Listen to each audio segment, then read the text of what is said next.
보면 너는 청년의 때 창조주를 기억하라 라고 첫 1절부터 말씀하고 있는데요. 그 전에 우리 교재 말씀 같이 잠깐 보겠습니다. 교재 92쪽입니다. 교재 22쪽 제가 읽겠습니다. 청년들에게 주는 권면이 계속 이어집니다.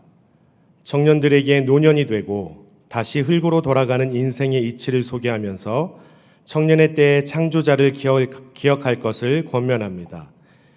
육체로는 헛될 수밖에 없으니 영원한 존재를 소망하라는 것입니다. 마지막 결론부에서는 오직 한 길인 여호와 신앙의 길을 걷도록 권면합니다. 지금껏 권면한 전도자들의 말들이 단순한 세상 철학이 아니라 하나님의 영감에 의한 진리의 교훈이며 자신이 뼈저리게 묵상한 사실임을 강조합니다. 다시 한번 참 지혜를 구하는 삶의 태도, 하나님 경외와 심판 등을 말하면서 인간의 본분을 지킬 것을 권면합니다. 해 아래서 헛될 수밖에 없는 인생이 해 위의 하나님 존재를 추구하므로 참된 인간의 본분을 다하는 사람들이 되라는 것입니다.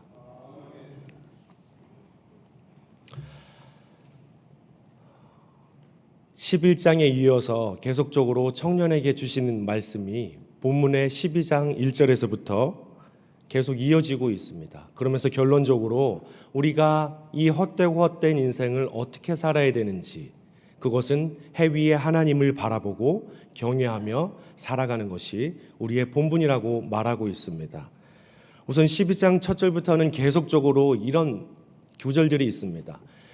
얼뜻 보기에는 이게 무슨 말이지 하는 말들이 참 많아서 어렵습니다. 그런데 여러분, 이 청년의 때를 기억하라 1절 말씀에 말하면서 뒤에 노인이 된 분의 얼굴들이 연상이 됩니다. 맷돌질하는 모습, 그건 이제 입을 사용하는 것, 그리고 높은 것을 무서워하는 것, 떨어질까 봐 무서워하는 것, 이런 여러 가지 시적인 표현들이 노인이 되면 이렇게 될 것이다 라고 표현하는 말씀들이 나옵니다. 그러면서 저는 첫 번째 기도 제목을 여러분에게 나눕니다. 내가 주인된 삶이 아니라 하나님이 주인된 삶을 살게 하소서. 내가 주인된 삶이 아니라 하나님이 주인된 삶을 살게 하소서. 1절 다 같이 읽겠습니다. 시작.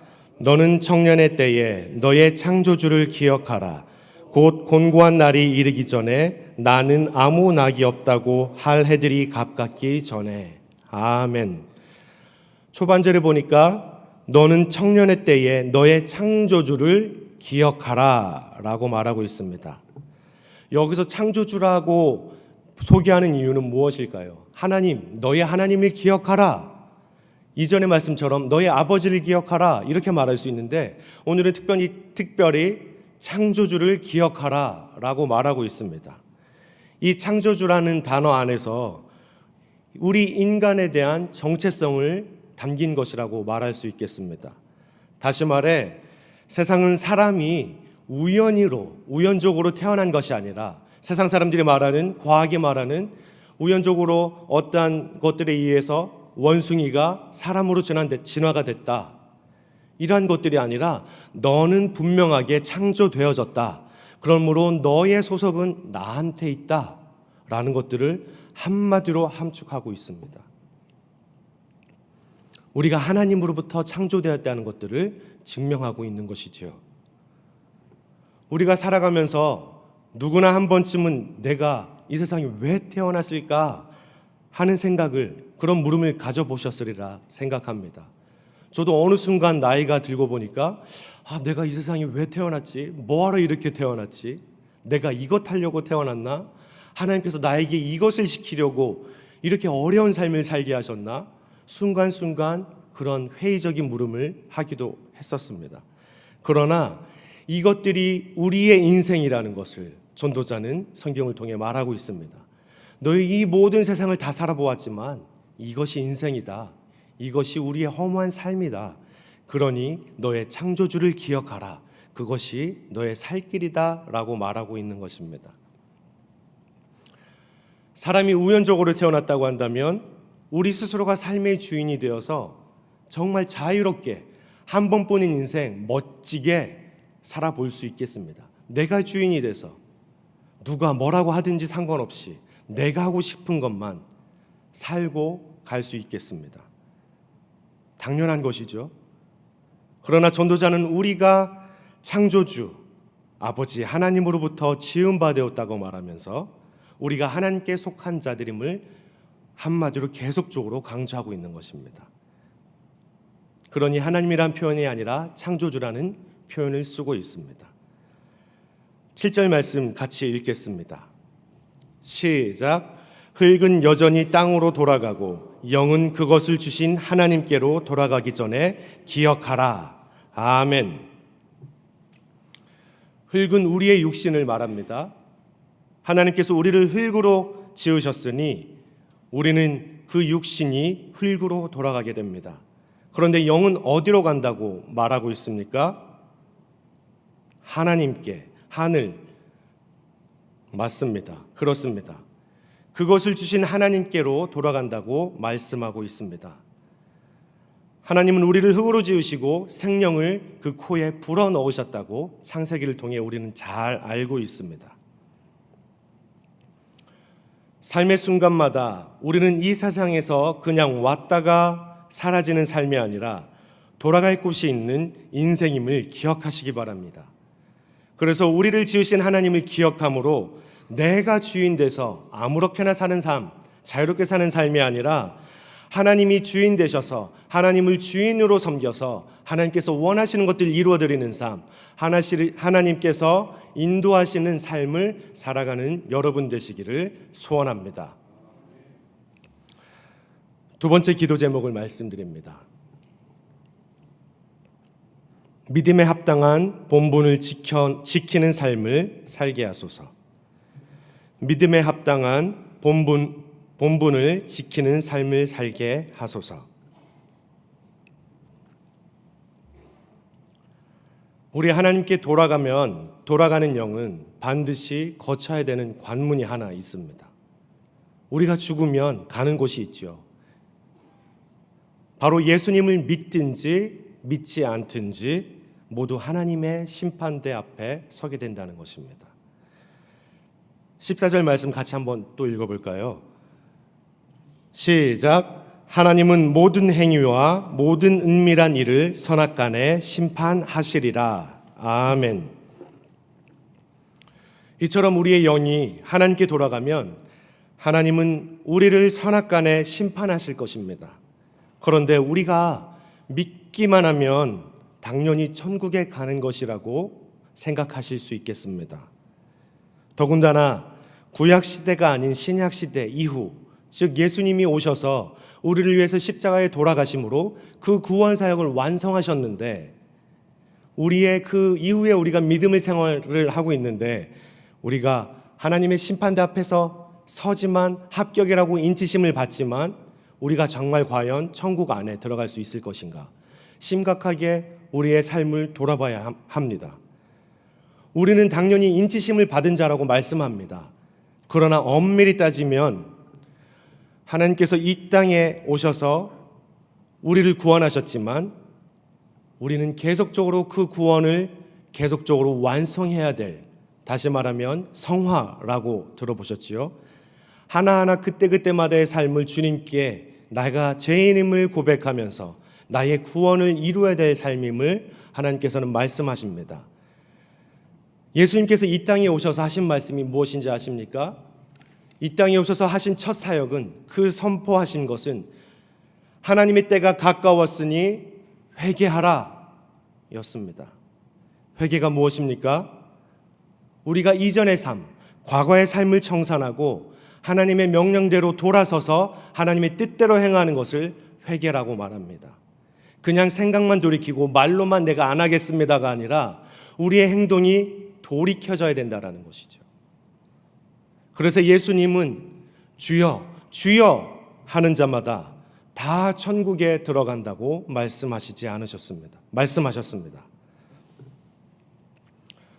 또한 하나님의 뜻대로 행한 자가 천국에 들어갈 것이다. 그 나무의 열매를 보고 내가 너를 판단할 것이다 라고 말씀하셨습니다.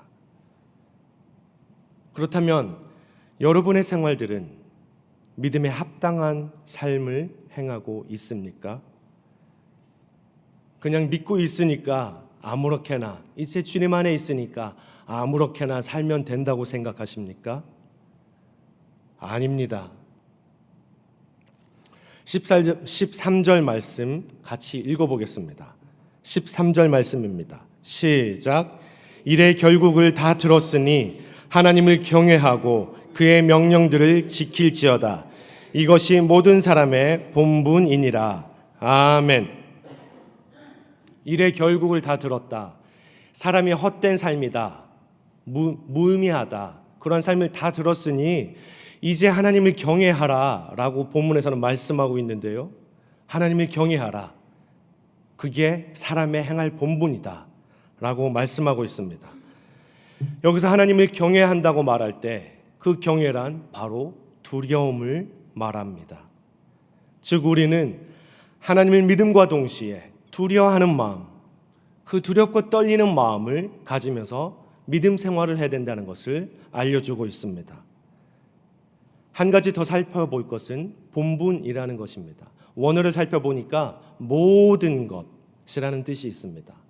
이 모든 것이란 무엇일까요? 앞서 읽었던 말씀, 우리들이 마땅히 하나님 안에서 행해야 될 것, 그 모든 것이라고 말할 수 있겠습니다.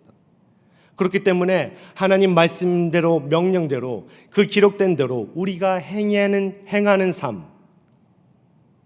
하나님께서 이것을 해라, 저것은 하지 마라 했던 삶을 살아내는 것이 우리의 본분인 것입니다.